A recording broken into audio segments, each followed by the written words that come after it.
Hey everybody, Joseph Rothschild here, aka... And we are back with another X thread. On that note, here's the worst take I can possibly think of. Today our Twitter thread is about boomer cards because I'm trying to cash in on that hot Yu-Gi-Oh nostalgia that always gets clicks. While I'm definitely a rotation enjoyer, a lot of individuals always parrot the same line back at me when I try to preach it to them. They say, Joseph, how cool is it that all of these old cards are still playable? So today we're going to look at those old cards and see how neat it is that cards printed in 2002 are still good in 2023. And I think the poster child for this is Book of Moon, a card that's been on and off playable since its original printing. It's weaved in and out of multiple different formats and metagames and is currently enjoying a ton of playability because of its applications against some of the top decks. I love this card right now. I'm playing it, and I can't wait to play more of it when they finally deal with Unchained. Let's see what you all came up with. This card's been good pretty much the entire time it's been legal. It's strong. I guess really early on there were formats where it was only kind of okay, but you know, there have also been formats where this reads win the game. The law says, honestly speaking, most DM era staples have had their time as the most broken pieces of generic tools in their own respective time. This one is fine now, but I find it hilarious that a VG promo from 2003 still sees competitive play today. Although, to be fair, it also spent like 15 years seeing no play because it was banned. Dyer says this card is older than some of your viewers. Some? I've seen my metrics. Most of you have to ask your parents' permission before going on DisneyXD.com. Yes. Anyway, she says it sees regular play whenever a dark deck can use it. I think that Allure of Darkness has seen better days. You don't see it very often anymore because it's a slot that would be better served by like a hand trap. But certainly there are still decks that play it. I think Blackwing does, right? Okay, Doug. Dyron, this is where you play the quit making fun of Nightbeam clip. Don't make fun of Nightbeam anymore. Shouts out to Jesse Cotton, a hero of the people. If you haven't seen my short already, I'd really recommend it. In fact, let it play a couple of times. Click any ads that come up too. But the short of it is, while looking for a tech for Unchained, he found Marionette Might. Now, this card's not very good. Its coverage is really poor, but in the Unchained matchup, you can use it to steal High King Caesar, which immediately contests the rage that is on their side of the field and usually forces out the escape, clearing all points of interaction.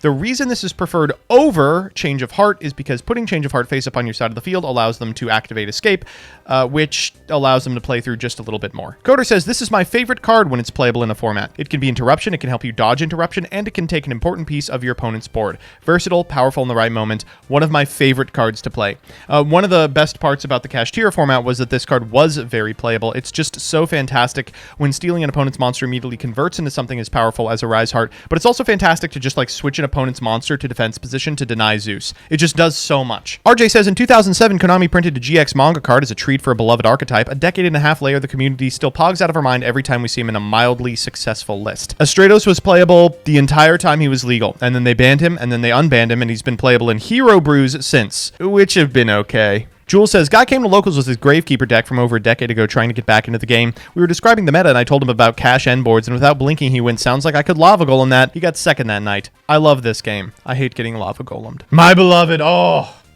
When this card came off the list, I cried tears of joy. My best performance in a tournament to this day is playing a low-to-the-ground Trickstar deck that included 3 main deck copies of Torrential Tribute at the 2018 WCQ. One of the fucking WCQs. This is a weird card because this card has never been good. Even at time of printing, it was like, this card's fine. Playable since release, even though we didn't think it was, to today where it still hangs out in sideboards regularly. I was going to talk shit on it. This card does still see a bit of play here and there. Not a lot, blows up the entire board. Yeah, I mean, this is a good one. I'm playing this card right now in Mikanko and Master Duel, even before Neos Connector, and some madman played this on Goki as a legit normal summon. Huh? Oh god, you're right. I thought I had locked that away in the annals of my mind, but lo and behold, up through the cavities, yeah, that did happen. This one always gets billed to me as like, rotation, this could never happen if rotation was around. This didn't happen. It saw 1 weekend of play. Everyone went, oh, that's neat. I think I'm probably really responsible for people thinking this was like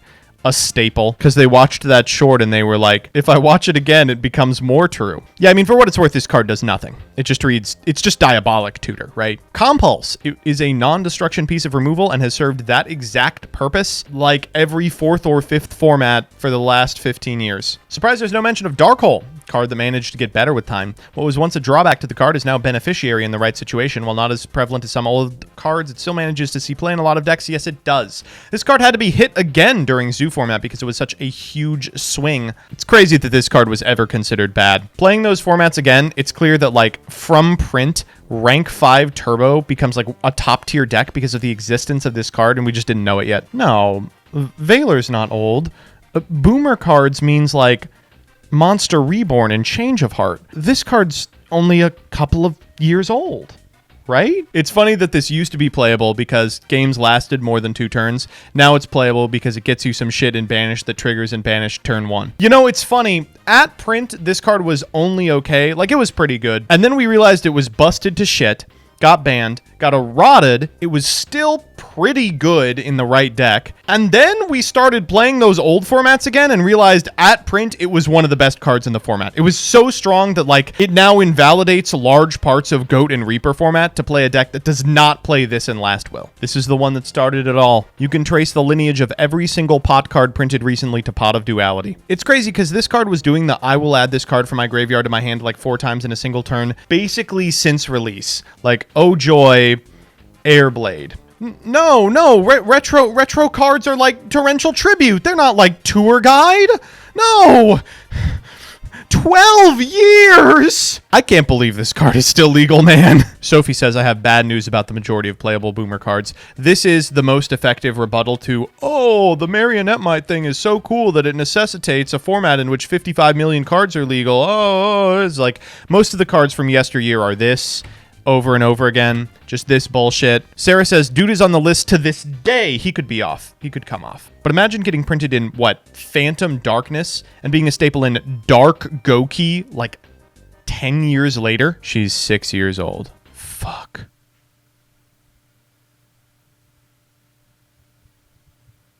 My great Ash story is, in preparation for the 2017 NAWCQ, I had to purchase 3 copies of Ash Blossom and Joy Spring. There was just no way around it. It's a really strong card that, despite the fact that it was only really sideboarded during that Zoo format, was game determinative. So I nutted up and paid about $90 for them shipped to my house. This was happening at the same time as I was purchasing an engagement ring for Jillian.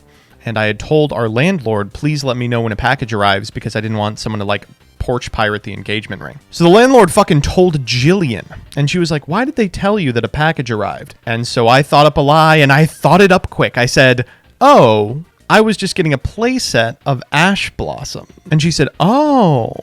Unbeknownst to her, the ashes hadn't yet arrived. And she said, can I see them? And I said, no. Again, while I do like rotation, it does feel good to play a game in which you can see the history of the game splayed out in front of you in literally every duel. Although, you know, you could still do that if there was a second format, right? All you need to do is bifurcate the format and then it would be fine.